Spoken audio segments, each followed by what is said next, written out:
Perkenalkan, nama saya Alan Chandra, Stambuk D1A117236, jurusan Agribisnis.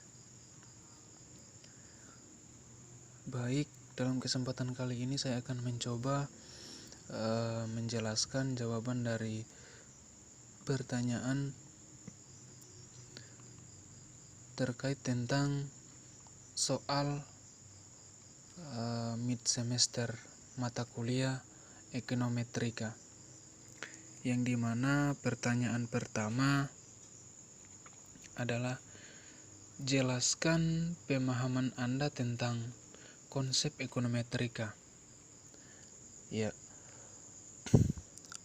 konsep ekonometrika adalah suatu cabang ilmu yang mengaplikasikan metode-metode statik dalam ilmu ekonomi,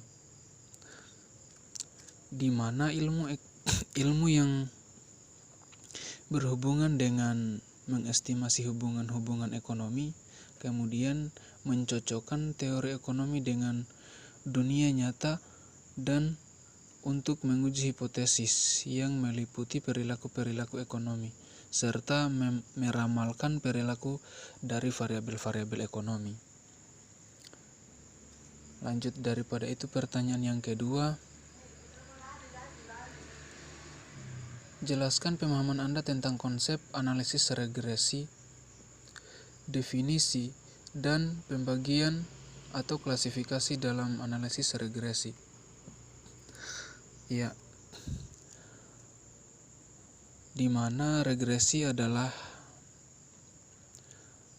suatu hubungan yang menjelaskan antara variabel dependen dan variabel independen yang berkaitan erat dengan hubungan yang bersifat statik.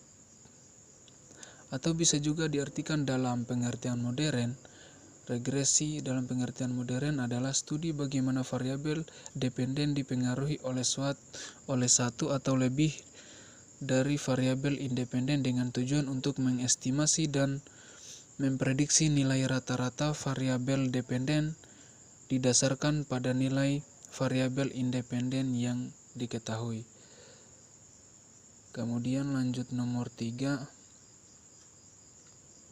Kemudian lanjut klasifikasi dari analisis regresi itu sendiri. Ya, karena klasifikasi analisis regresi terbagi menjadi beberapa bagian. Yang pertama, analisis regresi terbagi menjadi dua, di mana analisis regresi linear dan regresi non-linear.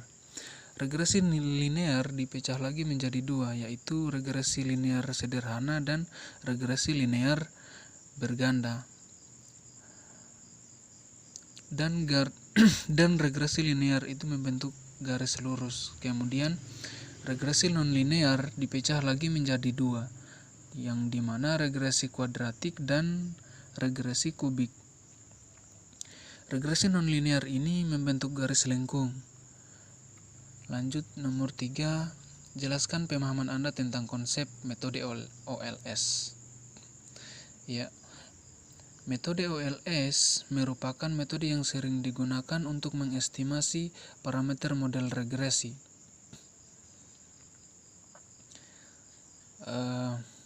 Kemudian metode OLS juga bisa diartikan sebagai menjamin jumlah residual kuadrat sekecil mungkin sehingga nilai prediksi semakin mendekati nilai aktualnya. Lanjut di nomor 4, jelaskan pemahaman Anda tentang tahapan uji dalam analisis regresi, diantaranya uji normalitas. Ya, di mana uji normalitas di sini adalah, atau yang dimaksud dengan uji normalitas yaitu uji dimaksudkan untuk memperlihatkan bahwa data sampel berasal dari populasi yang berdistribusi normal. Kemudian masuk ke bagian kedua, uji linearitas. Uji linearitas di sini yang dimana adalah pengujian untuk memeriksa apakah terdapat hubungan yang linear antara variabel independennya dengan variabel dependen. Uji linearitas dimasukkan untuk menguji linear atau tidak data yang dianalisis. Kemudian masuk ke bagian berikutnya, yaitu kesalahan baku atau standar error, di mana kesalahan baku, estimasi atau standar error ini digunakan untuk mengukur tingkat kesalahan dari model regresi yang dibentuk atau suatu ukuran yang mengukur ketidakakuratan pancaran atau persebaran nilai-nilai pengamatan terhadap garis regresinya. Ya, lanjut bagian berikutnya, yaitu koefisien determinasi, di mana koefisien determinasi ini adalah alat utama untuk mengetahui sejauh mana tingkat hubungan antara variabel X dan Y secara simultan atau keseluruhan.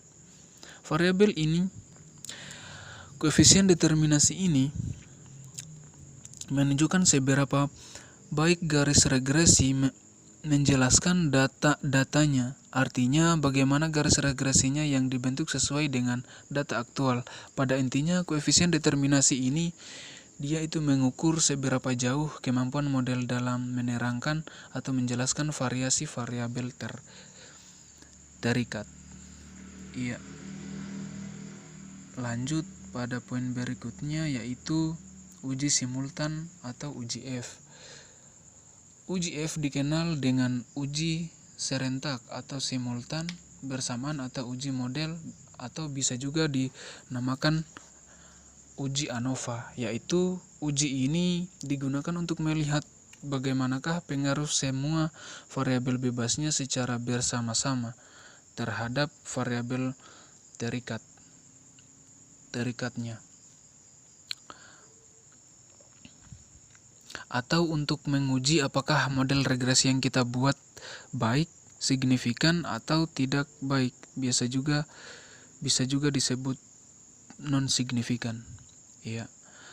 Pada dasarnya uji F ini menunjukkan apakah semua variabel X yang dirumuskan ke dalam model mempunyai pengaruh secara bersama-sama yang signifikan. Ya, lanjut ke bagian selanjutnya, yaitu uji T atau biasa juga orang menyebutnya sebagai uji parsial, di mana uji ini digunakan untuk menguji bagaimana pengaruh masing-masing variabel bebasnya secara sendiri-sendiri terhadap variabel terikatnya. Lanjut untuk pertanyaan nomor 6. Jelaskan perbedaan antara analisis regresi dan korelasi. Iya. Perbedaan antara analisis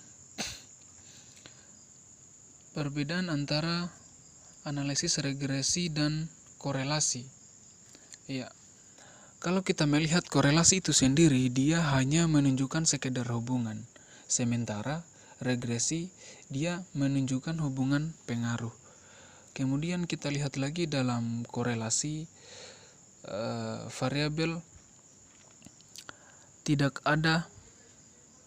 dalam korelasi variabel tidak ada istilah tergantung dan variabel bebas. Sementara kalau dalam regresi terdapat istilah tergantung dan variabel bebas.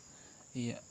Lanjut bagian kedua, poin B, koefisien determinasi dalam kurung R kuadrat dan adjusted koefisien determinasi. Iya. Di mana perbedaannya di sini adalah adjusted R square interprestasinya sama dengan R square, akan tetapi nilai adjusted R square dapat naik atau turun dengan adanya penambahan variabel baru, tergantung dari korelasi antara variabel bebas tambahan tersebut dengan variabel terikatnya. Ya, mungkin itu saja